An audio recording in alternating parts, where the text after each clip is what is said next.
आप सभी का स्वागत है। आज हम यहाँ पे सेट अगस्त 2022 में जो एग्ज़ाम हो रहा है हरियाणा बोर्ड की तरफ से 12th क्लास के लिए, उसका सॉल्यूशन हम डिस्कस करेंगे। सबसे पहले यहाँ पे 1 मार्क्स के क्वेश्चन, फिर 2 मार्क्स के क्वेश्चन इस वीडियो में डिस्कस करेंगे।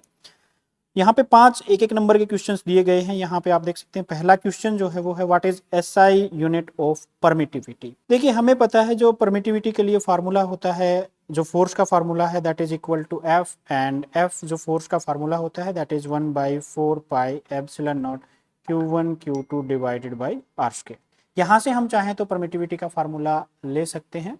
तो यहाँ पे एप्सिलॉन हम इस तरफ ले आएंगे, दैट इज यहाँ पे Q1 Q2 divided by force आ जाएगी नीचे की तरफ आर स्क्वायर। अब इसके फार्मूले के अकॉर्डिंग करें तो यहाँ पे बन जाता है कूलम स्क्वायर, एंड यहाँ पे न्यूटन और यहाँ पे मीटर स्क्वायर। सोल्व करेंगे एप्सिलॉन नॉट को तो यहाँ पे बनेगा newton per metre square coulomb square, and which is this option. So the right answer for this question is B, that is per Newton per meter square coulomb square. वैसे इसको farad पर metre के अंदर भी लिखा जा सकता है, that is also the same formula for permittivity. Next question है यहाँ पे volt metre is SI unit of which of the following quantity. Volt meter, ये वोल्ट मीटर वो नहीं है, ये वोल्ट मीटर है। वोल्ट मीटर किसकी फिजिकल क्वांटिटी की यूनिट है? The answer is electric flux. इसको भी सोल्व करना चाहें तो हम इजीली कर सकते हैं। हमें पता है V is equal to ED होता है, where E is electric field, V is potential and D is the distance. And हमें पता है गॉस लॉ के अकॉर्डिंग फ्लक्स जो होती है E into A that is equal to Q upon epsilon naught. यहाँ से अगर इस चीज को सोल्व करें तो देखें तो इलेक्ट्रिक फील्ड की वैल्यू हम पुट करते हैं तो ये आ जाता है V अपॉन D इंटू ए। देखिए ए यहाँ पे एरिया है, ये जो एरिया है, और ये है डिस्टेंस। यहाँ पे लेंथ बचेगी, खाली एक लेंथ बचती है, तो डायमेंशंस के अकॉर्डिंग तो potential into length is equal to Q upon epsilon naught, जिसको हम यहाँ पे फ्लक्स कहते हैं। तो यहाँ पे volt and metre, so volt metre is the SI unit of flux. Now the third question is the magnetic field intensity due to a circular current carrying coil at its centre is. Circular current carrying coil के अंदर ये हमने calculate किया हुआ है, पहले article इसका किया हुआ है। जो राइट आंसर है वो C है, that is equal to mu naught I by 2R। ये फार्मूला बनेगा जो magnetic field intensity due to circular current carrying coil के कारण बनता है। नेक्स्ट यहाँ पे क्वेश्चन है the resistance of a conductor increases with rise in temperature, decreases with rise in temperature, remains unchanged with rise in temperature and sometimes increases and sometimes decreases with rise in temperature। चार option ये दिए हुए हैं। तो देखिए जो resistance होती है किसी भी कंडक्टर की, जैसे जैसे टेम्परेचर बढ़ता है तो वो इंक्रीज होती है, डिक्रीज नहीं होती। Decrease in case of semiconductors हो सकती है, दूसरे डिवाइसेस के लिए, दूसरे टाइप के मटेरियल्स के लिए हो सकती है। समटाइम चेंज भी हो सकती है। रिमेन्स कांस्टेंट भी दो दूसरे में है डिवाइसेस होते हैं जिनको हम आगे डिस्कस करेंगे थ्योरी के क्लासेस के अंदर, तो वहां पे हो सकती कुछ डिवाइसेस हैं। बट यहाँ पे अगर हम कंडक्टर की बात करें तो कंडक्टर के केस में जो रेजिस्टेंस होगी वो टेम्परेचर के साथ इंक्रीज होती है। नेक्स्ट क्वेश्चन इज जो फिफ्थ क्वेश्चन है the capacitance of a capacitor depends on. जो किसी भी कैपेसिटर की कैपेसिटेंस है वो किस किस चीज के ऊपर इनमें से डिपेंड करती है? तो देखिए जो कैपेसिटेंस का फार्मूला है हमें पता है C is equal to epsilon naught A by D, where epsilon naught is the permittivity, A is the area and D is the distance. तो इन चीजों के ऊपर कैपेसिटेंस जो है वो डिपेंड करती है। अब यहाँ पे देखा जाए तो एरिया ऑफ द प्लेट्स भी लिखा हुआ है, परमिटिविटी मीडियम भी लिखा हुआ है, डिस्टेंस बिटवीन द प्लेट्स भी है, तो इसका मतलब इन चीजों के ऊपर डिपेंड करती है। तो fourth option is right, that is all of the above. जितने भी ऊपर लिखे गए हैं वो सारे के सारे ठीक हैं। नेक्स्ट हम डिस्कस करेंगे यहाँ पे अप्रोप्रिएट वर्ड्स के लिए कुछ क्वेश्चंस दिए गए हैं। यहाँ पे आपको इनमें से छांटना है, इसके लिए जो एग्जैक्ट वर्ड क्या हो सकता है वो आपको लिखना है। क्वेश्चन नंबर 6 to 10 जो है वो इसी टाइप के हैं।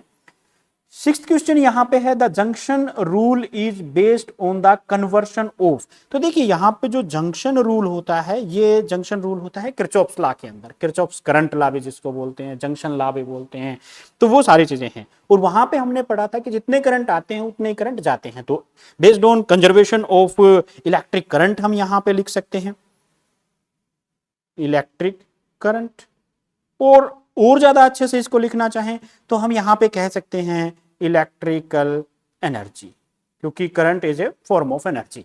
तो यहां पे इलेक्ट्रिकल एनर्जी या इलेक्ट्रिकल करंट जो भी हो, दोनों ही ठीक है। नेक्स्ट क्वेश्चन यहां पे है electric field intensity due to a charge infinite sheet depends on R as. वो किस तरीके से डिपेंड करेगी? इनफाइनाइट शीट ऑफ चार्ज कोई भी है उसके कारण जो इलेक्ट्रिक फील्ड इंटेंसिटी होती है वो, उससे लिए सबसे पहले हम यहाँ पे उसका फार्मूला देखते हैं। हमें पता है इलेक्ट्रिक फील्ड इंटेंसिटी जो इनफाइनाइट शीट होती है उसके लिए फार्मूला होता है सिग्मा अपॉन 2 एप्सिलॉन नॉट, और जो सिग्मा है यहाँ पे ये होता है क्यू बाई ए। 2a वो कुछ भी लिख सकते हैं आप, मैं न्यूमेरिकल वैल्यूज के अंदर यहाँ पे नहीं जा रहा। क्यों यहाँ पे चार्ज है, ए यहाँ पे एरिया है। एरिया किसका? जो भी सीट ऑफ चार्ज हमने ली है उसका एरिया। इसका मतलब यहाँ पे आर क्या होता है? आर होता है कहीं भी पॉइंट हम ले रहे हैं उसकी जो डिस्टेंस है सीट से वो। बट इस फार्मूले के अंदर कहीं पे भी आर के ऊपर डिपेंडेंसी नहीं है, तो इसका मतलब क्या हुआ कि वो उसके ऊपर डिपेंड नहीं करती, तो इसका मतलब नॉट डिपेंड्स। नेक्स्ट क्वेश्चन है यहाँ पे ओम वोल्ट। ओम वोल्ट, ये ओम इज इक्वल टू वोल्ट, ये कहां से आया? ये क्वेश्चन है ओम्स लॉ से रिलेटेड, और हमें पता है कि V is equal to I R होता है। देन यहां पे R लिखें तो that is V upon I. V को वोल्ट में मेजर करते हैं और I को हम एम्पियर में मेजर करते हैं, तो right answer is ampere, volt ampere. Next question, dielectric constant of या फॉर ए मेटल इज, किसी भी मेटल के लिए जो डाइलेक्ट्रिक कांस्टेंट होता है वो कितना होगा? तो यहाँ पे एक सिंपल सा पॉइंट लिखें तो यहाँ पे आंसर तो इनफाइनाइट आ जाएगा। बट इनफाइनाइट क्यों लिखेंगे? देखिए जो डाइलेक्ट्रिक कांस्टेंट है जिसको हम K लिखते हैं that is equal to E naught over E होता है। E नॉट ओवर E यानी कि E naught electric field intensity in free space to the electric field intensity in the medium. अब यहाँ पे E नॉट की अगर हम यहाँ पे परमिटिविटी के टर्म्स में यहाँ पे लिखें तो यहाँ पे हो सकता है हमारे पास एप्सिलॉन अपॉन एप्सिलॉन नॉट, क्योंकि वो रेसिप्रोकल होता है। अब यहाँ पे अगर फ्री स्पेस की बात करें तो जो यहाँ पे परमिटिविटी होती है जो मेटल की है वो फ्री स्पेस के मुकाबले बहुत ज्यादा होती है, बहुत हाई होती है। इसका मतलब यहाँ पे इसके मुकाबले जब हम इस तरीके से रिलेशन करेंगे तो आंसर हमारे पास इनफाइनाइट आ जाएगा। That's why dielectric constant for metal is infinite.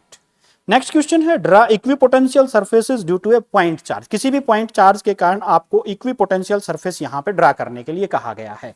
तो सबसे पहले यहां पे एक पॉइंट चार्ज हम बनाते हैं। Suppose this is a positive charge, कोई भी पॉजिटिव चार्ज हम बना सकते हैं। उसके कारण जो इलेक्ट्रिक फील्ड होगा हमें पता है वो सरफेस से हमेशा परपेंडिकुलर और आउटवर्ड डायरेक्शन में होता है, समवट लाइक दिस। इसी तरीके से आप हर डायरेक्शन के अंदर इसको ड्रा कर सकते हैं। यहाँ पे भी मैं ड्रा कर देता हूं, तो ऑल डायरेक्शंस में आप इस तरीके से जो इलेक्ट्रिक फील्ड है वो यहाँ पे आप ड्रा कर सकते हैं। बट ये कह रहा है यहाँ पे इक्विपोटेंशियल सरफेस। इक्विपोटेंशियल का मतलब हर पॉइंट के ऊपर जिसके ऊपर पोटेंशियल सेम हो। अब सेम कहां पे होगा? For that we must know the formula for electric field intensity. And electric field intensity के लिए फार्मूला होता है E is equal to 1/4 pi epsilon naught Q by R square.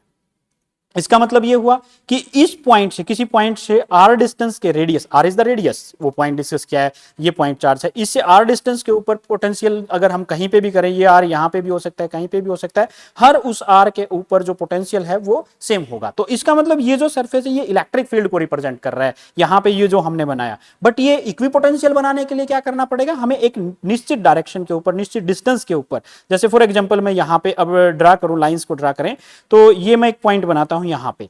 अब इसका मतलब इतने ही दूर इस पॉइंट के ऊपर भी, क्योंकि यहाँ पे सब के ऊपर r की जो डिस्टेंस है वो सेम है, तो इसका मतलब यहां से मैं अगर एक सर्कल बना देता हूं समवट लाइक दिस, तो ये जो सर्कल बनेगा वो सरफेस हमारा हो जाएगा यहाँ पे इक्विपोटेंशियल सरफेस इसके लिए।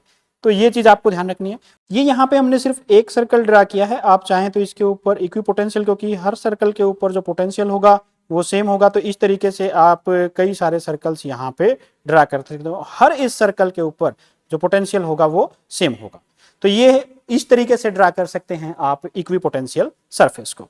नेक्स्ट क्वेश्चन है right answer of questions in 20-30 words. ये 2 नंबर के क्वेश्चन यहाँ पे हैं। तो पहला ही क्वेश्चन यहाँ पे है calculate number of electrons transferred from neutral object to acquire 1 coulomb charge, ये कहता है 1 कूलम चार्ज एक्वायर करने के लिए कितने इलेक्ट्रॉन्स की हमें जरूरत पड़ेगी। तो देखिए हमें पता है जो इलेक्ट्रॉन के ऊपर चार्ज होता है that is charge on an electron, किसी भी इलेक्ट्रॉन के ऊपर जो चार्ज होगा that is equal to 1.6 into 10⁻⁻19 coulomb होता है। ऑफ कोर्स ये नेगेटिव होता है, बट यहाँ पे नेगेटिव पॉजिटिव चार्ज नहीं पूछा, इसने पूछा है कितने इलेक्ट्रॉन्स। दैट्स वाई हम यहाँ पे लगाएंगे क्वांटाइजेशन रूल, और हमें पता है जो क्वांटाइजेशन रूल होता है that is Q is equal to n q, where Q जो कैपिटल Q है हमारे पास, ये होता है हमारे पास टोटल चार्ज, एन यहाँ पे इंटीजर होता है, कोई भी इंटीजर हो सकता है, एंड यहाँ पे Q होता है बेसिक चार्ज। अब देखिए यहाँ पे इसने कहा है कि हमें 1 कूलम चार्ज अकुमुलेट करना है, तो Q की वैल्यू जो कैपिटल Q है ये हो गया हमारे पास 1 कूलम, एंड जो स्मॉल q है दैट इज 1.6 इंटू 10⁻⁻19 कूलम, और n की वैल्यू यहाँ पे हमें फाइंड आउट करनी है। So the n will be equal to that is यहाँ पे capital Q divided by small q, capital Q 1 है, स्मॉल q 1.6 इंटू 10⁻⁻19 कूलम है, और इसको जब आप सोल्व करेंगे तो ये हमारे पास आ जाएगा that is equal to 0.625 into 10⁻⁻, minus नहीं रहेगा क्योंकि ऊपर की तरफ हम जाएंगे तो यहाँ पे पॉजिटिव हो जाएगा, दैट्स वाई इसको हम 19 कर देते हैं इतने इलेक्ट्रॉन्स, या हम इसको यहाँ पे लिखना चाहें तो 0 पॉइंट्स हटा दें तो इस तरीके से भी लिख सकते हैं हम, दैट इज 6.25 इंटू 10⁻18 इलेक्ट्रॉन्स हमें यहाँ पे चाहिएंगे एक कूलम चार्ज को ट्रांसफर करने के लिए। नेक्स्ट है यहाँ पे 12th question that is state and discuss Ohm's law. ये ओम्स लॉ क्या कहता है, देखिए हमें पता है जो ओम्स लॉ की डेफिनेशन है ये क्या कहता है, that is current flowing through a conductor is directly proportional to the potential difference applied. अब यहाँ पे यहीं पे नहीं रुकना है क्योंकि इससे आगे का जो काम है वो सबसे इंपॉर्टेंट हो जाता है, दैट इज वो कहता है provided that physical conditions like temperature, pressure, humidity, etc. does not change with time। ये चेंज नहीं होनी चाहिए तो ये फॉलो करेगा। यहाँ पे मैथमेटिकली लिखना चाहें तो हम लिख सकते हैं V is directly proportional to I, current flowing through a conductor is directly proportional to potential difference applied across it. इसको प्रोपोर्शनलिटी को खत्म करें तो हम लिख सकते हैं V is equal to IR, where R is constant of proportionality called resistance of the conductor. जो भी कंडक्टर हमने लिया है उसकी रेजिस्टेंस होती है। देन यहां से R को डिफाइन करना चाहें तो हम कर सकते हैं V अपॉन I, सिंपल सा फार्मूला बनता है। एंड यहाँ पे इसकी यूनिट डिफाइन करना चाहें जो इसकी SI यूनिट होती है दैट इज ओम, इसको हम इस सिंबल ओमेगा से भी लिख सकते हैं। और यूनिट्स को अगर आप डिफाइन करना चाहेंगे तो 1 ohm will be equal to that is 1 volt, क्योंकि पोटेंशियल को हम यहाँ पे वोल्ट में मेजर कर रहे हैं, और करंट हो जाएगा हमारे पास 1 एम्पियर। अभी 1 नंबर के क्वेश्चन में भी ये था, तो इस तरीके से हम इसको भी डिफाइन कर सकते हैं। तो ये तो थे क्वेश्चन सेट अगस्त 2022 के लिए। 1 और 2 मार्क्स के, 3 मार्क्स के जो क्वेश्चंस हैं, 2 क्वेश्चंस यहाँ पे रहते हैं, उनको हम नेक्स्ट वीडियो के अंदर डिस्कस करेंगे। Now you may also try these questions. आप इसके तरह के और इसी तरह के और दूसरे क्वेश्चंस भी ट्राई कर सकते हैं। इस चैनल के ऊपर भी कई सारे वीडियोस MCQ के लिए आप ट्राई कर सकते हैं।